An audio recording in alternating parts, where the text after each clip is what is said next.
Hey everybody, sorry there's no Nostalgia Critic this week, but I'm actually on vacation. So by the time you see this, I'll be out of town and everything, but I didn't want to leave you with nothing here, so I decided to do a video on the top 10 moments that made me cry. And believe it or not, this is... whether you believe it or not, I don't know. I'm not a huge crier. Not that I have anything against crying, it's just... I don't know, it's tough. Maybe because I love film so much and I love shows so much and everything, you kind of get used to certain cliches. And so, I mean, like good cliches, even if they're done well, you kind of see them done over and over, and so you're kind of prepared for them. So some of these are almost like catch you off your guard type of scenes. Some of them don't even always make a lot of sense, but they're scenes that got to me. I don't always know why. And it was actually really hard to get down 10 of them. I was kind of at like 8 and I had to really think back. So some of them are like when I was a kid. I cried at them when I was a kid. Because some things didn't really hit me as much. Like Bambi's mom or Simba's dad and stuff like that.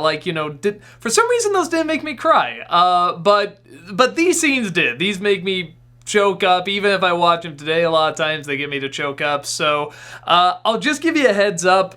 There's going to be spoilers in all of these. When I mention something, though, I won't go right into it. I'll sort of say what the movie or show is.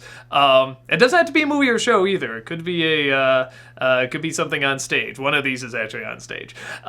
So yeah, I'll give you a heads up. When I say the title, if you haven't seen it yet, you can turn down the volume and skip forward. I'm not going to show any pictures or anything like that, so at least not of the scene that I'm going to be talking about. So blah blah blah blah blah. Okay, we're just going to jump right into it then. These are the top 10 moments in entertainment, I guess, in general, that actually make me cry.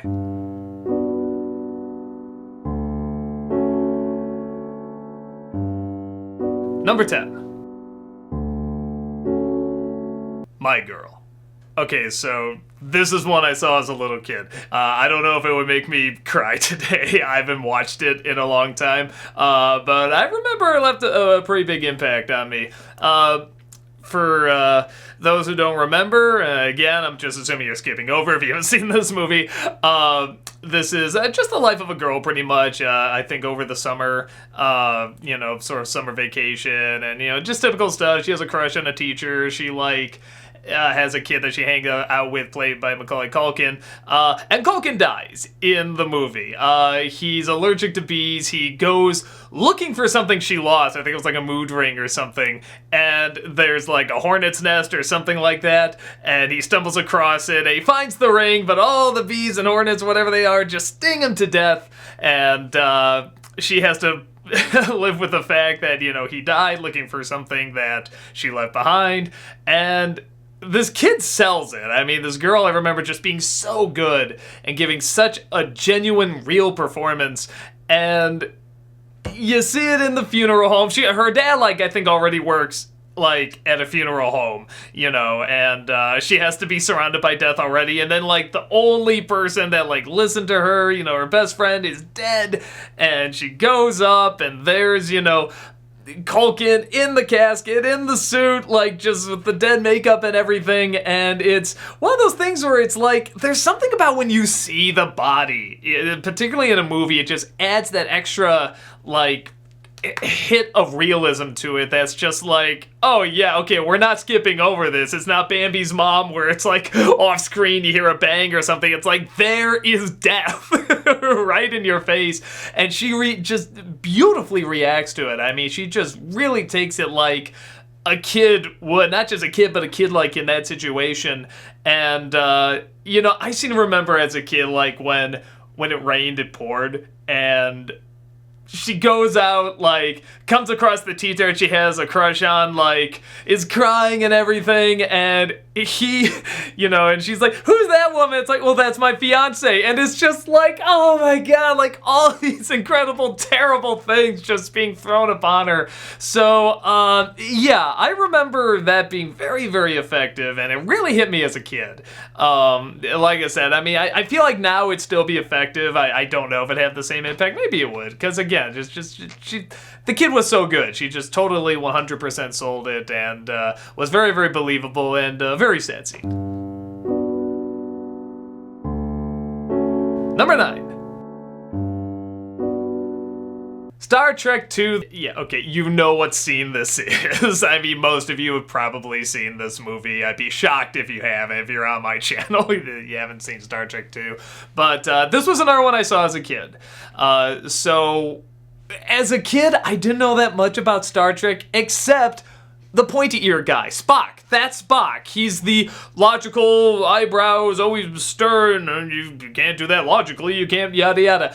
The other characters, I'm a dumb little kid who just likes to see spaceships fly by and stuff, you know. I'm not gonna get, you know, super invested, except for the weird aliens, and I remember Spock was the weird alien. So I'm watching this movie, you know, sort of dozing in and out of it, you know. Again, it's hard for a kid to follow a lot of Star Trek, but get to the scene, and yeah, Spock sacrifices himself for the crew, and you see him slowly die in front of Kirk, the main character, and I'm just watching this like, hey, I can't, that's Spock, that's the only character I know.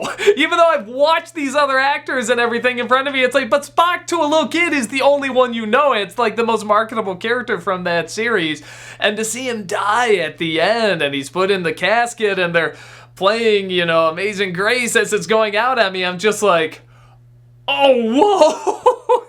I mean, and it's one of those movie deaths, it's such a movie death where, like, the character gets the last words to the person, but there's, like, these little elements that make it a hint more real, like having his voice be, you know, really crackly like that, and he never really talked that way, and having him, even for a Vulcan, be kind of emotional, but still logical, too.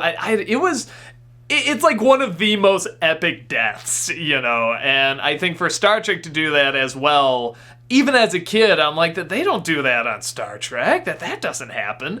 Now, of course, after that, they would kill off many characters, but yeah, that was a big hit to my childhood. That was a real big hit there. So, yeah, and the fact that ended on that, he doesn't come back in that movie, they really thought he was going to be gone. It was pretty potent. It was a potent hit. Number 8. Coco. This is not the scene you think it is. Again, for anyone that hasn't seen it, I'm not going to spoil it yet, but it's not the scene that made everybody cry. That's not what did it for me. Even though it's a very good scene, and everything's leading up to it, but again, you kind of know it's coming. It's gonna lead up to something like that, so you're kind of prepared for it. No, the one that got me is a little similar, and it's actually not at the ending, it's at the beginning. Beginning of the movie, when he's talking about, so the great-grandma? I think it was the great-grandma. And how, like, she's so old, her memory's pretty gone. Like, half the time, she doesn't even know who Coco, not Coco, who Miguel is. And, you know, but she'll just sort of sit there and smile and be nice, yeah. And he just loves his great grandma. Like, he'll come in and talk about what he saw the wrestlers do today, or, you know, this new song that he learned, you know, and he really wants to play the guitar, and he'll talk about what happened in school today. And she, again, just probably not even understanding what he's saying, just sort of sits there and is smiling. And you can tell she's really trying to pay attention and really, really trying to listen, and she's just feeding off his excitement, even though, like, both of them are probably not, you know, through what they're saying or listening, are not getting through to each other. They're getting through to each other in another way. It's kind of like each other's energy is, like, really, really feeding off each other. And he loves telling her these stories, even though he knows she probably can't understand it. And she loves hearing them, even though she's not really hearing them, you know? I mean, she hears them, but she's not really listening to them, or her mind's not good enough to really comprehend what he's saying, but she can still get the emotion of it and the passion of it. And I love that. That's really nice. It's maybe one of the reasons is because when I was younger, when I was about Miguel's age, my grandfather was living with us, and I loved going. He lived downstairs, and I loved going down to him and just saying, like, what I saw on Simpsons or what I saw on Batman, some stupid crap like that. But I thought was really funny. It was really cool, and I wanted to share with him. And he did the same thing. He didn't know what the hell Simpsons was, and if he saw it, he probably wouldn't even like it, you know, but he liked spending time with me, and he liked listening to me, and he liked seeing my excitement for it, and he didn't say that much. He just sort of nodded and go, oh, okay, but he'd be like smiling and like really trying to pay attention, even though he probably didn't follow any of it. So yeah, it's, again, weird stuff like that gets to me sometimes. It's not always the big deaths or the remember this or whatever. It's sometimes it's just little scenes like that that for some reason can hit me. Number 7. Voices of a Distant Star. This is a short film I saw, I think I was in college, and this is pretty much Interstellar before there was Interstellar.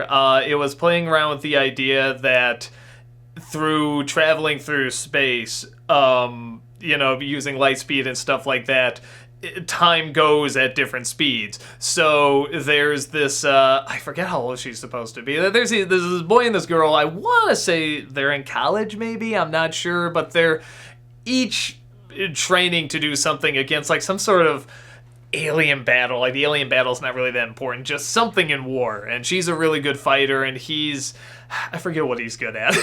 He's good at something, but he stays on Earth and she goes in space to fight.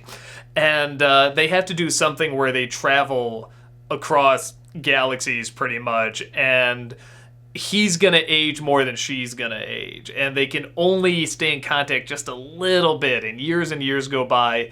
And it's still kind of this connection they have, even though they're not even seeing each other. I think, like, she sends a text, and it's something along the lines of, you know, hello, something like 21-year-old you from your 14-year-old best friend, or something like that. And it's one of those things where it's like, it's such a drastic, what the hell, like, just age difference between them suddenly.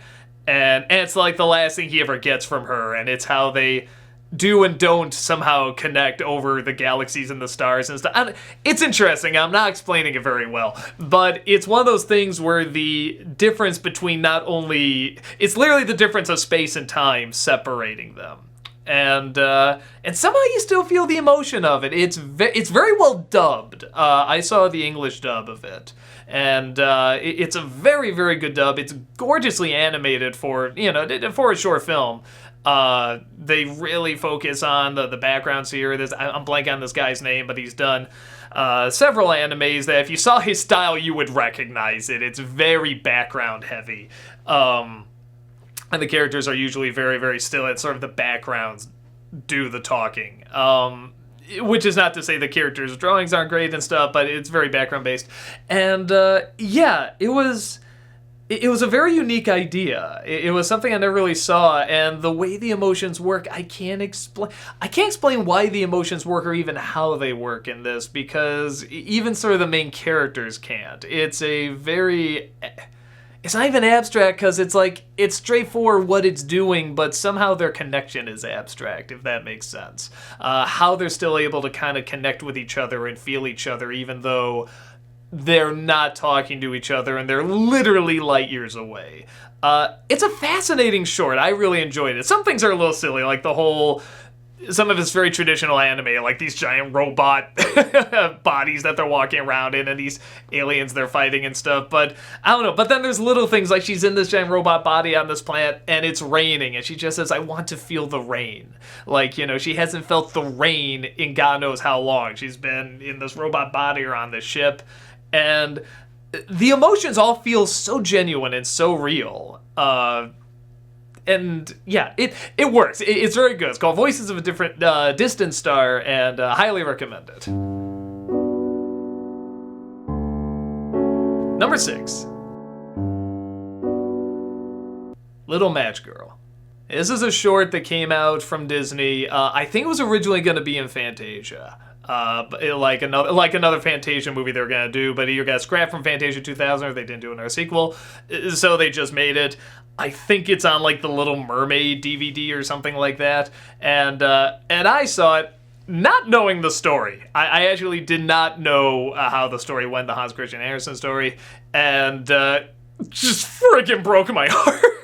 But it's one of those where again, it's sort of it's a downer, but it's also an upper. Those are the moments that seem to hit me the most. And the way it's done at the end, I think most people kind of know the story. And again, if you don't, you should be skipping this and not watching it. But it's pretty much a little kid. In the story, they said in Russia for some reason. And she's just selling matches, and she hasn't got anyone. She's an orphan, whatever. And, she's just freezing in the cold, and she lights these matches to imagine, something in them, like she sees a whole other world in them and stuff, and she slowly, to both keep warm and to let her last moments on Earth be pleasurable, imagines what's in the flame, and she sees, like, this, wonderful world of, like, this her home, and in different versions of the story, a home can be different. Sometimes it's religious themed, sometimes it's just a basic mother, sometimes it's a house or whatever,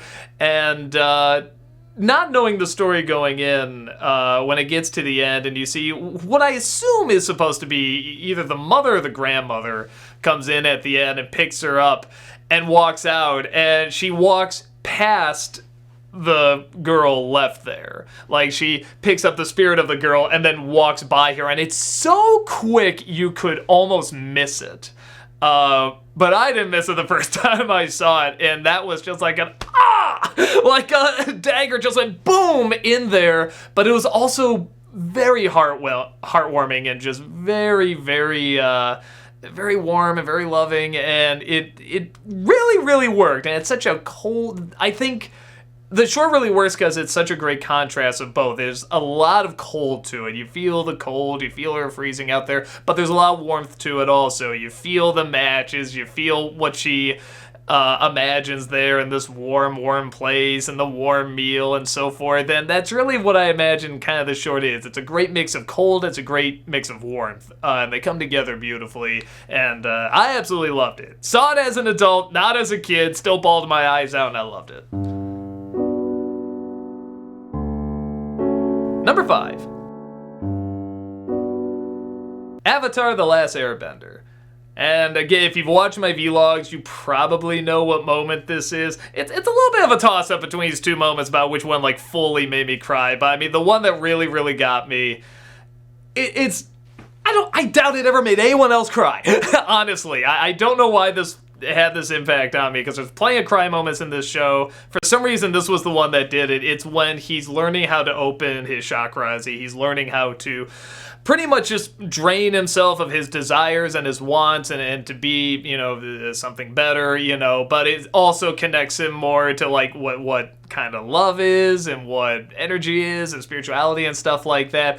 And the guru wants him to eat this. It's like this banana onion juice, and it's super nasty and it's awful. And he's learned to love it, the guru, and it doesn't like it.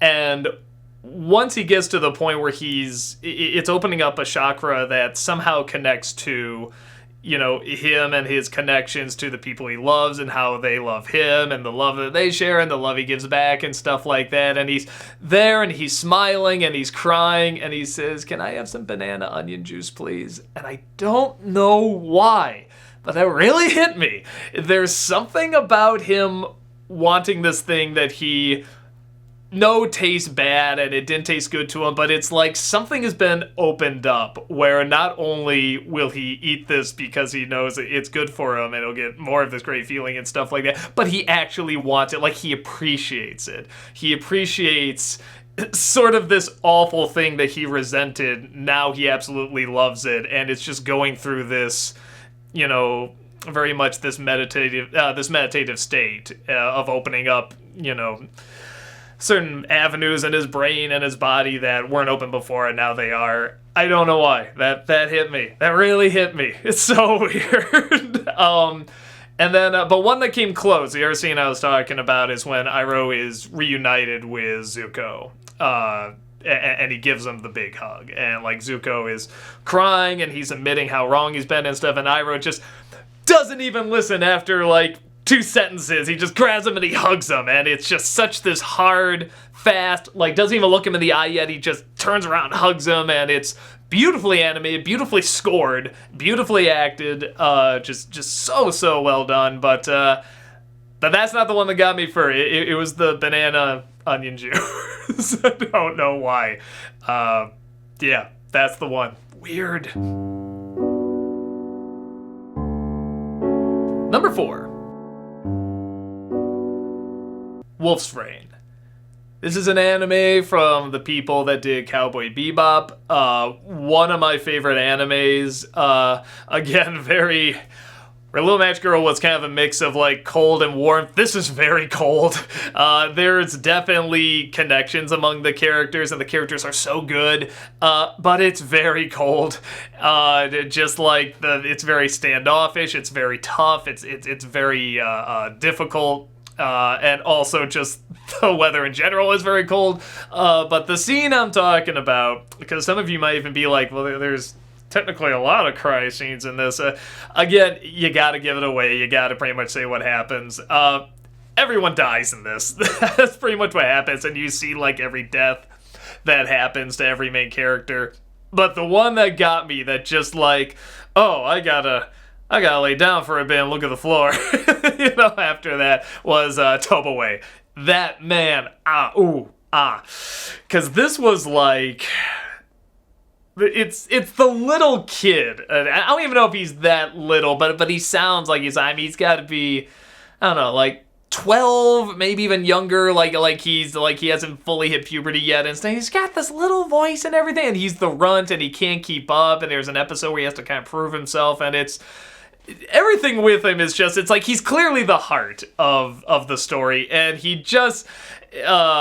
this other dog's owner, because they're wolves in this as well, the other dog's owner says, look after this man, this hunter, who is pretty much trying to kill him, constantly trying to kill these wolves.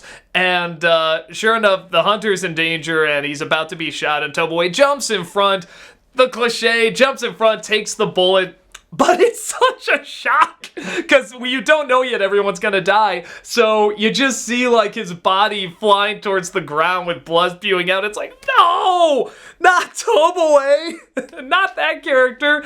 And just when you think that's bad enough, the hunter's there, and he's shot too, and he's dying and everything, and Tobaway just gets up, blood spewing from his body, he's limping towards the hunter, and he's saying, I'm sorry, I couldn't protect you, I just so wanted to, like, he's apologizing for dying for him, pretty much. And to make it worse, they cut back to him between being a dog and a human. Both are just animated so well and so gut-wrenching. I mean, the dog is limping towards him, and then, the human boy is just like crying, limping towards him, and he just falls to the hunter, and then you see like what Tobaway is seeing. He's seeing like this afterlife where he's reunited with his owner, and then the hunter's realizing that like he saved him in the past, and he holds him close and he said, you saved me, boy. And it's like, oh Christ.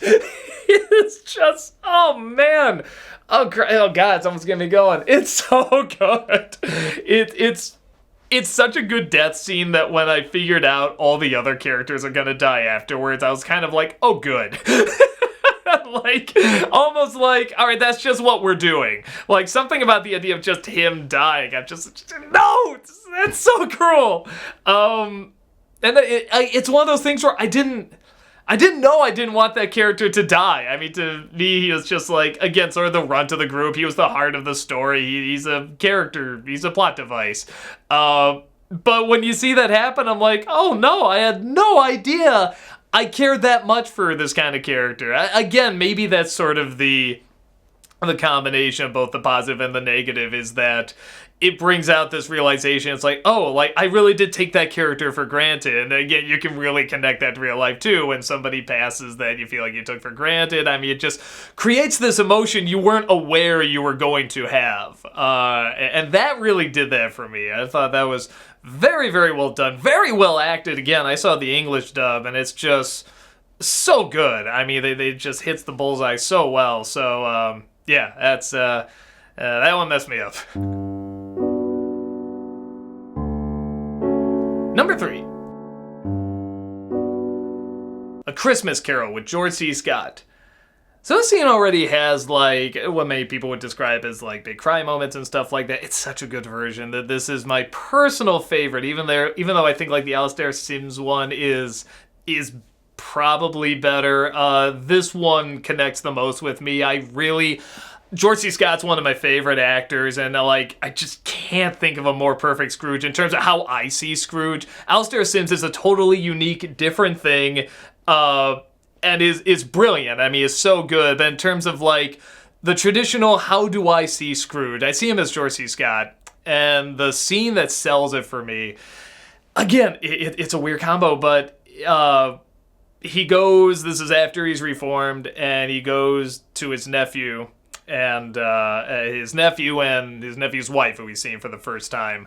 And first of all, he just sells it so well. I mean, like, the joy is so believable, and the regret is so believable. You just see the regret in his face the whole time, even though he's trying to be positive and he's trying to be happy, you know, with his nephew.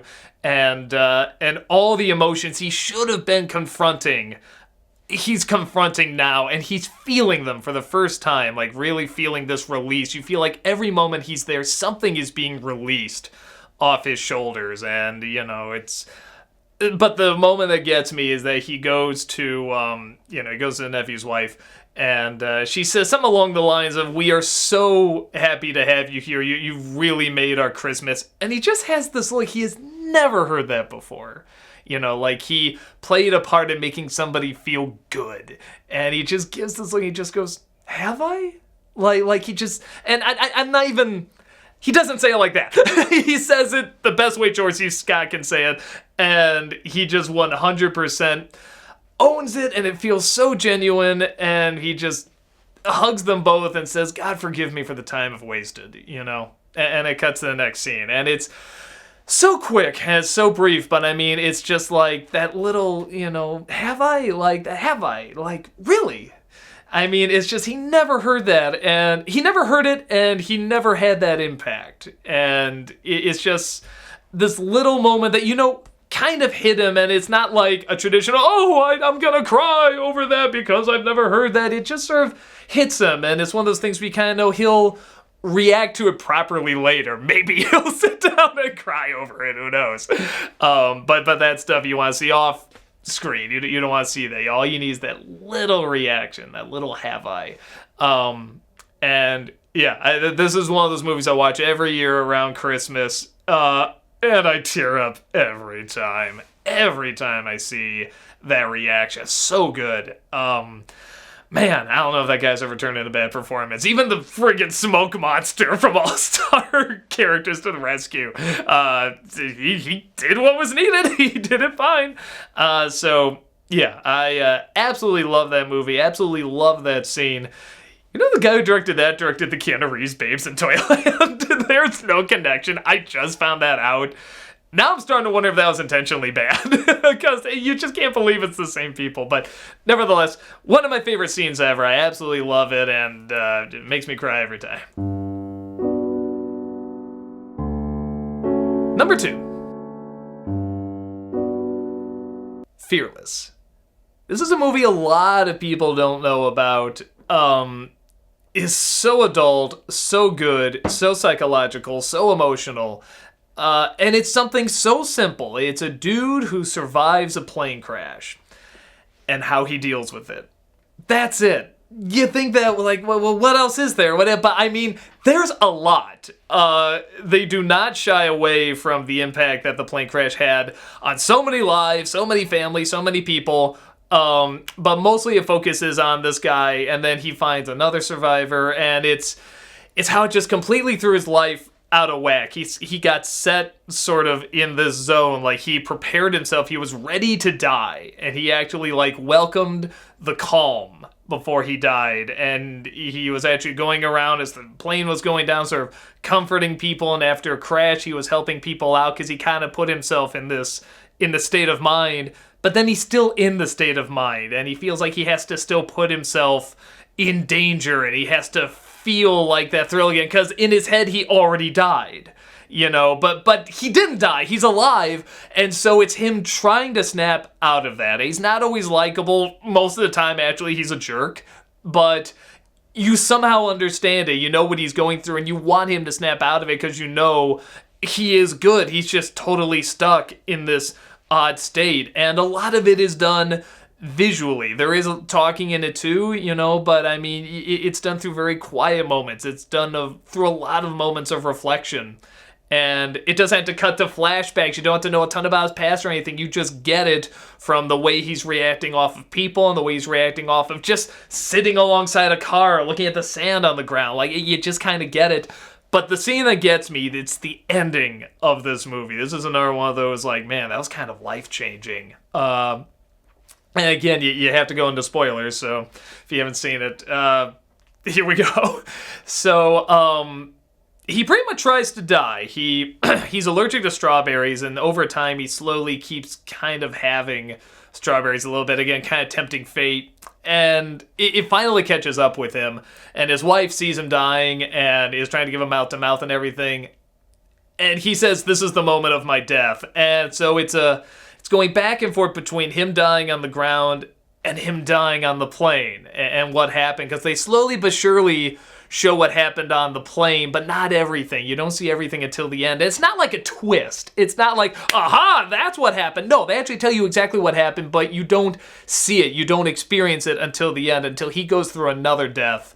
And it's him both fighting for life and accepting death at the same time. And it's this unbelievable middle ground where you, through very clever visuals and brilliant music and brilliant sound and brilliant acting, you feel like you're in between life and death. You just feel like you're there, and you kind of think he's gonna go. He's gonna go into the next world. It's on the one hand, there's this threatening thing going on where he's losing his breath and everything, but then on the other hand, there's this very warm, welcoming end of the plane, where more and more people disappear and he's kind of leading them, and then it's just him going into this light at the end of the plane, which is what he did with the other people, and it's beautifully, brilliantly, this is such a mad genius film. And then at the end, just as he's about to go on that light, he stops for a second, you hear this breath of air come out of him as he's finally breathing again. He just cries, "I'm alive," and he's smiling and is laughing, and his wife is smiling and laughing, and they're just going, he's going, "I'm alive, I'm alive." Stops right there. You don't need a second more. Credits roll. Brilliant, so good. Just the emotion absolutely just punches you in the face.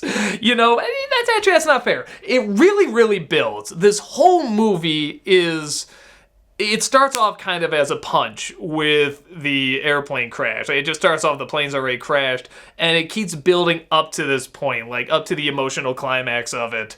And it just delivers so perfectly. This is one of those movies where I'm just like, wow, I've never gone through something quite like that. It was so earned, and it just took such meticulous steps to get there. And emotionally, it was perfect, and the dialogue was perfect, the acting's perfect. It's just a solid, brilliant movie. If you haven't seen it, I've ruined it for you.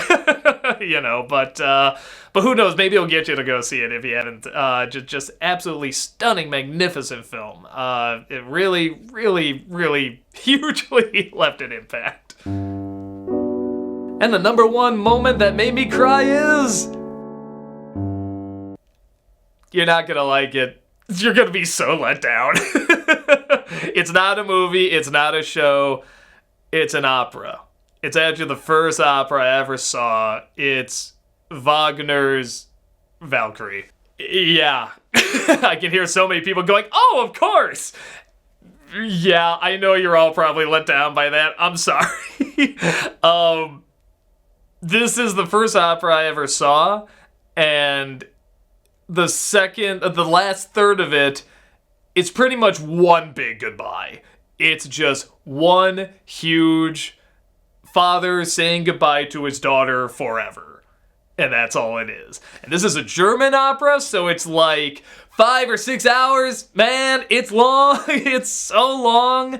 But this is one of those operas where I just saw it recently. I saw it again this year live. And it still had the same impact. it does something I didn't know music could do. And I love music, and I love music back then, I love it now. Who doesn't love music? But everything I thought music was capable of, and we were only sort of like, well, this song is doing this variation of this thing I love, and this music is doing this variation of this that I love, and so this just took me to a whole new plane. Like, I didn't know this was possible. I didn't know music could do this. And for a lot of people, it doesn't. I'm just giving you the heads up right now. There's a lot of people that can't stand Wagner. It's way too slow. It's way too boring. It's way almost kind of like a drone and stuff like that. I get that. For me, what the music is doing is that it's very slowly, very cleverly wearing down your defenses. It's making it so that if it threw the emotional stuff at you right away, it wouldn't work. It has to very, very slowly kind of wear you down without you being aware that it's wearing you down. And once it does that, once your defenses are kind of lowered, it sneaks its way in there and it kind of tugs at your heartstrings, and you don't even know it's doing it. It has your heartstrings, and then the story is going on. I actually even knew the story going in. I knew exactly what was going to happen. This is Wodan saying goodbye to Brunhilde, his Valkyrie daughter, for going against his orders. And I know exactly what's going to happen. But it's kind of like knowing somebody really close to you is going to die. Just because you know it's going to happen doesn't mean it's not sad as hell and you're not going to feel these incredible emotions about it. If anything, it kind of makes it worse. So I'm watching this, and the music and the words, are just so poignant, and they're just so emotionally fueled. I mean, it's just 100% driven by the emotion of the moment and has been building up to this emotion. And when you got people that are just so talented, I've seen both these versions of the Lyric Opera. I've seen several on DVD as well, and I just adore it. And it's still amazing. And like I said, what sucks is that all this stuff, not everybody's going to get into it. There's always going to be difference of opinion and stuff. I mean, this is one of those where people are so divided on it, and I get it, and it almost pisses me off because I'm like, you don't see the brilliance. That's not it. I totally get how someone won't necessarily get into this music and get the emotion of it. I totally understand, but I really did. You need great patience for it, and you need to. Maybe you need to go in like me, sort of defenses up. That's usually how I go into, I hate to say it, a lot of times how I will go into a movie or a piece of art or something, because I don't do it to hate something. I do it because then when something really does lower my defenses, I appreciate it all the more. And you let it kind of change you in many respects if it's done right. So it's one of those things where I do it so I can have more of an appreciation for it. If that makes sense, because then it helps you separate people that do it good and people that do it great, and you respect the people that do it great even more, and you want to analyze it and respect it and talk about it and spread it. You want to spread it as much as possible. So that's why I do often go in, not always intentionally, but just one of those things where it's like, I've seen so many movies, I've heard so many stories where, you do go in with this mindset of, okay, I want to see something new. I want to see something that's going to wow me, but I'm willing to wait for it. I'm willing to be patient for it. And that's what Wagner did for me. That's what Valkyrie especially did for me. So yeah, it's one of those things where it's like, even if I have told you the impact it has, but it doesn't matter. You have to see it, hear it, and it's either going to have an impact on you or it's not, and it doesn't mean one's superior than the other. It doesn't mean I'm more sensitive, I'm more artistically awoke, or anything like that. It just means it either does it for you or it doesn't. And it really did it for me. Like I said, it just totally changed how I looked at music. And it kind of changed how I looked at storytelling too. And it's still, I hear this music, particularly that last third, and it just gets me going. It gets me going. It's so good. So yeah, there's a reason it's performed millions of times, at tons and tons of opera houses, I mean, it's just so phenomenal. But like I said, I'm sure that's not what you were expecting, but that's what does it for me, man. A lot of these, I'm sure they weren't what you were necessarily expecting, but a lot of the big stuff, like the parents dying in films and shows and stuff like that, or the shock deaths, I can usually sense that. I can usually feel them coming, and I have seen it a lot of times before, but that's why these moments that really catch you off your guard are just all the more potent and all the more important, because there are things that catch you off guard, and they should. They absolutely should. So go ahead and share some of yours down below. Tell me what moments get you tearing up and just absolutely crying like a baby. And what moments caught you off guard, like you didn't know you were going to be crying at them. Because there's a lot of good ones, and there's a lot of cool stuff to share, and a lot of great art and great storytelling that makes us feel these incredible emotions. So share some of those down below. I love to look over them and read them, and I will see you next week with another Nostalgia Critic. It's going to be a full review. It's not going to be like an editorial or anything like that. It's going to be a full review. So, yeah, I hope you guys enjoy it. And until then, have a good cry.